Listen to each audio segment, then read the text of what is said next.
Quebec 1759, and I swear my first thought was like, wait, this is 2025, not 1809. Then I was like, oh wow, this game has been around for a while. I mean, yeah, I remember for as long as I could remember this being a good, a perfect maybe introductory war game, both in general to introduce the idea of wargaming and especially to show the power, magic, and fun of block war games. So one of my favorite styles of war games. Of course, it also is very difficult to play solo. You can in some games, not all. Rumble in the Desert, for example, it's impossible to play that way.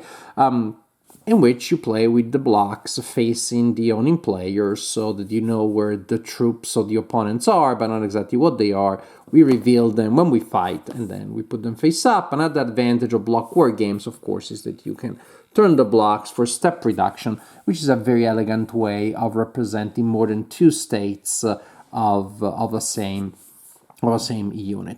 So Quebec 1759 has been for a long time a great way to introduce players to this style of game due to the limited number of game pieces that you have. It really sets up in minutes, and also due to the very simple nature of the rules. It's definitely an introductory war game.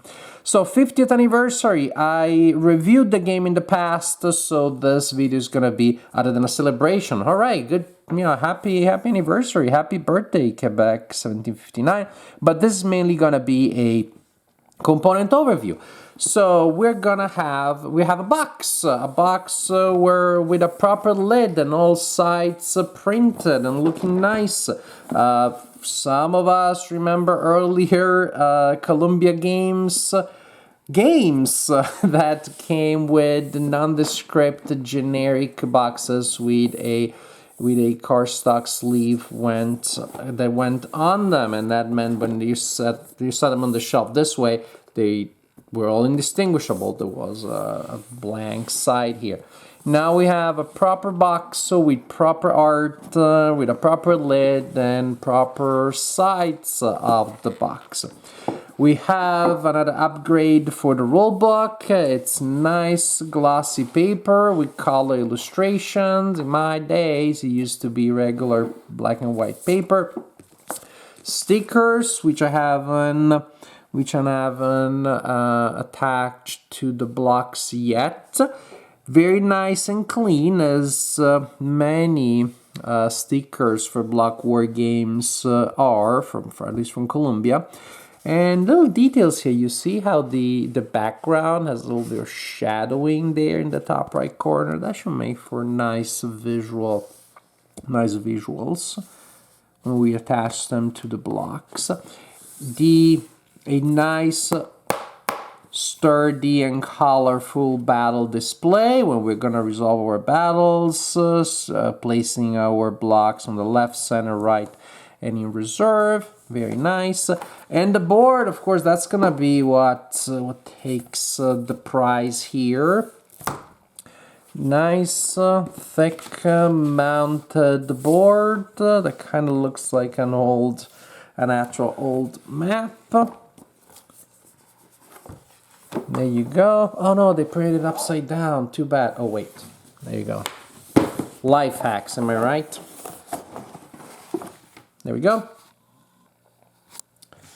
And it's not gonna fit in a single shot easily because it's a long map with the various locations. Again, they're not marked by hexes or boxes, but there aren't many, and so the name locations are still gonna be very playable. It's not gonna be confusing just because it looks like an actual map from back then, maybe some added color. But definitely it is aesthetically very pleasing. It's nice to have a mounted map, aesthetically very pleasing, and it still remains functional.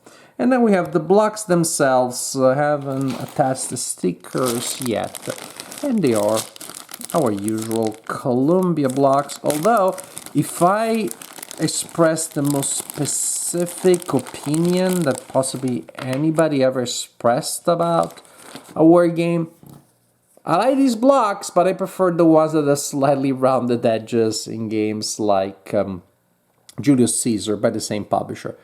And that's how specific component overviews can be, and this is mine, so I'll get to share that with you.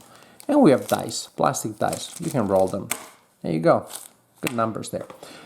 So this is the component overview for Quebec 1759, the 50th anniversary edition. Honest, I didn't realize it was that old. But it's still around, meaning it still does what it was probably always supposed to do, which is to offer a simple, light, and yet engaging introduction to block war games. I do remember back in the day actually using the game precisely for that reason, so I could play with people who have never played a war game before. It's nice, simple, light, yet it's still very much a war game, a great introductory war game. And now, for those who may have a previous edition, there is a nicer looking version available.